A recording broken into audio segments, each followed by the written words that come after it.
The 14-year-old girl told me she was sitting in the car with her mother about to leave for school. As a driver backed out of her driveway here, she lost control. You see skid marks here on the ground. So either we're going to split up or we're going to stay together. But you don't really know where you're going right now. We're in unity right now. We just heard one loud boom again, so we're still working to find out more. Here's the scene. After our phone calls today, these front doors are closed after inspectors told us property owners here misled them. Now we know, according to police, one driver is dead after a two-car crash here. A source gave me these documents detailing what they're calling issues here at the jail. You may can see beyond those trees there, homicide investigators now standing around what appears to be a grave. The 10-year-old girl was shot in her forehead, but she's doing a whole lot better now. A large tree, if you see over here, came crashing through the home here. Police say it all happened here at this barber shop last Monday. You see a sign here on the door reading closed. Those men walked inside the store and stole several mobile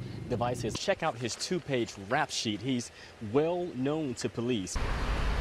And right now, police are searching for those two suspects. The 14-year-old girl told me she was sitting in the car with her mother about to leave for school when two men walked up on them and robbed them at gunpoint.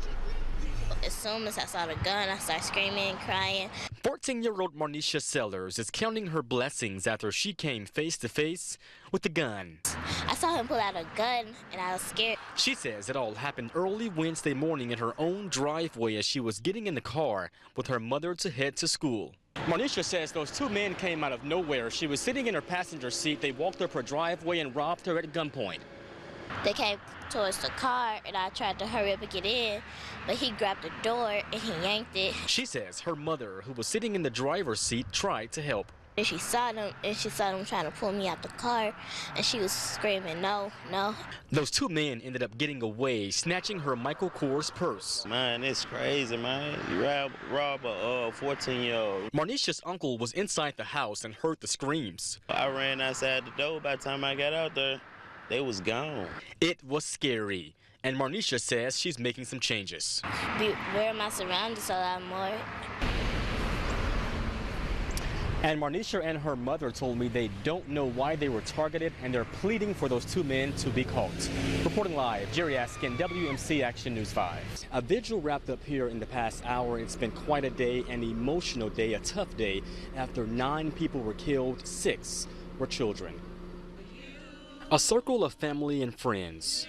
Pray for me. They prayed, held candles, and grieved. We'll come together, Father. An emotional gathering at the place where 9 people were killed when this South Memphis home caught fire early Monday morning. 6 of them were children.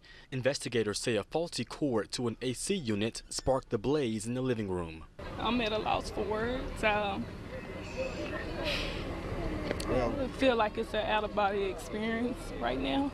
We watched all day as family and friends brought teddy bears and balloons here, all as a Memphis Fire t-shirt hangs on the front door. It's terrible. It's a harsh feeling. We also saw family outside Le Bonheur Children's Hospital praying that 8-year-old Cameron would make it. The family told me for hours the young football star was on life support and fighting for his life. Ernest Jett is the child's grandfather. We all in prayer. Like I said, God is in his hand. Meantime, Chandra Hampton lived next door and saw how the burglar bars and security door made it harder to save this family. She told me she already has made some changes at her home in case of an emergency. We went through and rekeyed every swing gate that we had. And then we taped the keys to the wall. It'll be tough for this family. Walking by faith, that's all I can say. And they're praying for peace and understanding. So I believe it's in the good Lord's hand that he will make a way.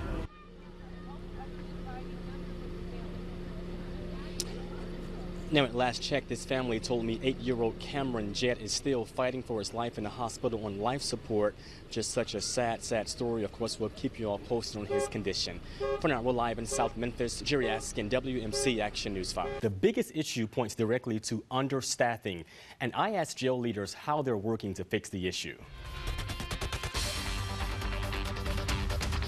We're saying enough is enough now. Dozens of corrections deputies at the Shelby County Jail are demanding action. We can't tolerate this anymore.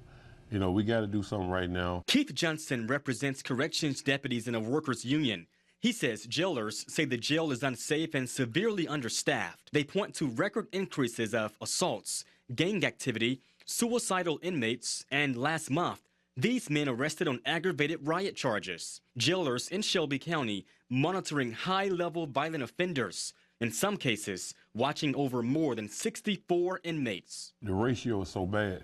You know, you got to look over a whole lot of people where you need other staff there to help you to do this. The WMC Action News 5 investigators obtained these grievances filed by corrections deputies dating back to 2010.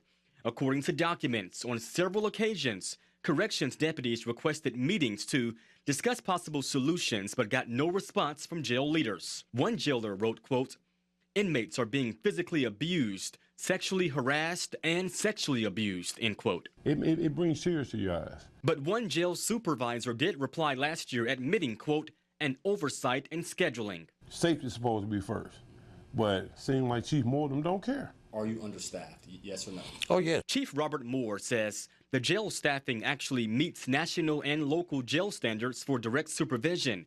But I found out the American Correctional Association does not have any standards on staffing ratios. We are not understaffed to the point where we cannot operate this institution safely. And Chief Moore and jail leaders say they're open to future conversations to address understaffing. Many corrections deputies say they're taking their concerns to Congressman Steve Cohen. Well, Joe, as you know, reading for the first time what happened was pretty emotional and tough for the family of Darius Stewart. They're grieving and trying their best to move forward. A grieving father, Henry Williams, almost put to tears after trying to make it through an 800-page TBI investigative file detailing his son's last moments before he was shot dead by Memphis police officer Connor Schilling. And I just couldn't read the whole part because it was too horrifying how my son got killed, and reading about him getting shot and how he was taken down and couldn't breathe. Video here shows Stewart fighting with the officer. Stewart's family lawyers say in the TBI file, no one saw Stewart attacking the officer, and according to witnesses, Stewart was shot as he was running away. I am sick and tired of the victims being criminalized. It's not right. The man is 6 feet under, and you're trying to make him into a criminal. But Schilling's lawyer disputes that claim and says Schilling shot Stewart in self-defense. Here's a new picture of Schilling after he shot Stewart back in July.